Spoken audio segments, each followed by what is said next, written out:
Is the president's big fix a big head fake? President Obama meeting tonight with more than a dozen health insurance executives at the White House about his broken promise: if you like your health care plan, you can keep it, period. Welcome to the Kelly File, everyone. I'm Megyn Kelly. As of tonight, nearly 5.1 million Americans have gotten cancellation notices, leaving them effectively in insurance limbo. Unsure if they really will be able to keep their plans, if they like them, or if they can join the exchanges, if they can get on the websites.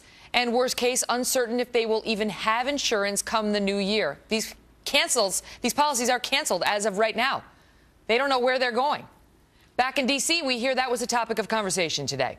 But we know little else about what happened inside that White House meeting, because when it all wrapped up, the insurers were ushered out the back of the building, away from the cameras, and a brief statement was released about an hour and a half later by the Obama administration, calling the discussion, quote, productive.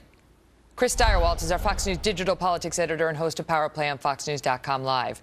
So the insurance companies come out yesterday, not consulted by the president, we're told, prior to his big fix being announced, which directly affects them, their bottom line, and how they're going to conduct business over the next few months. And while we all, have a certain feeling about insurance companies, the bottom line is we need them to be insuring people for the next few months and not necessarily dealing with the headache of paperwork. They come into the White House today. And what happens? Well, obviously, we are intended to not know that. We can surmise a couple of things, though, based on what else was happening in town.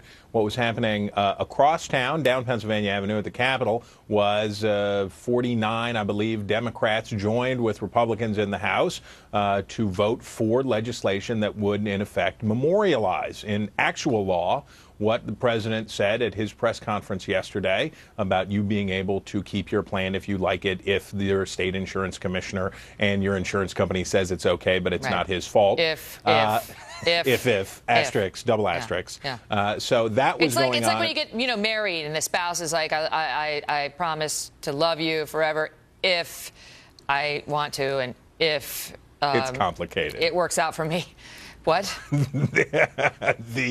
That was what was happening across town. What the president, we can assume, because of that, was assuring insurance executives who are his partners in crafting, passing, and enacting this law, was that his fix was not a fix, that it would not do the thing that he said it would. That is crucial to his effort right now, is that this not work. It must not work, because if it does, and this is what the insurance industry basically said yesterday when they were gobsmacked by what the president did, was if this works, it's a disaster. And one assumes that what he was saying today was, don't worry, the plans will still be canceled, and I won't blame you too much. I will only blame you in public as much as necessary. Any more than I did yesterday when I said, just know that if you get a cancellation notice now, or if your plan is canceled, it's not because of the Affordable Care Act. Just know that.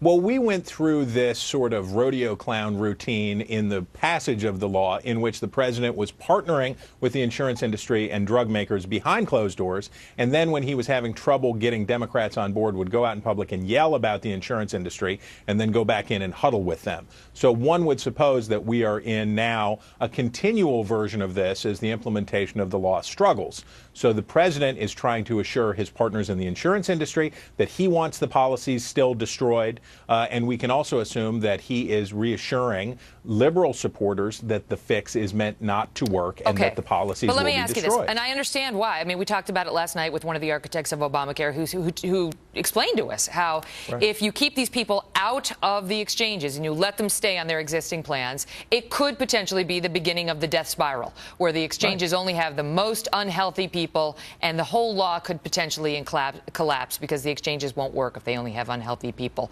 older people. Okay, so I understand why the president may have said, my fix, no, forget about that. It's not going to. But that has nothing to. What about the 5 million people who right now have no insurance? So now, basically, if the fix doesn't work, they still have no insurance, and they have no working website to go on to get new insurance. But he wanted them to lose their policies, not them. He didn't have anything against them as individuals, but that's the plan.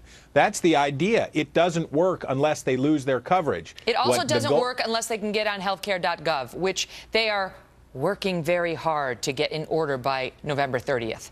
Well, do remember, Counselor, that the president wouldn't be going through any of this stuff and having to kind of admit that he sort of lied, maybe said something, if the internet worked. Well, if they that's could, not true. If people could get online. No, I guarantee you that if people could get online, the talking points from the administration would be people are being upgraded. They're being moved into Right. wonderful new coverage. Right, but it's the not internet working as they doesn't work. foresaw, because they also That's said right. that on those exchanges they would see lower premiums, and we know that even some older people are seeing higher premiums. Got to go. Chris, thank you. You bet.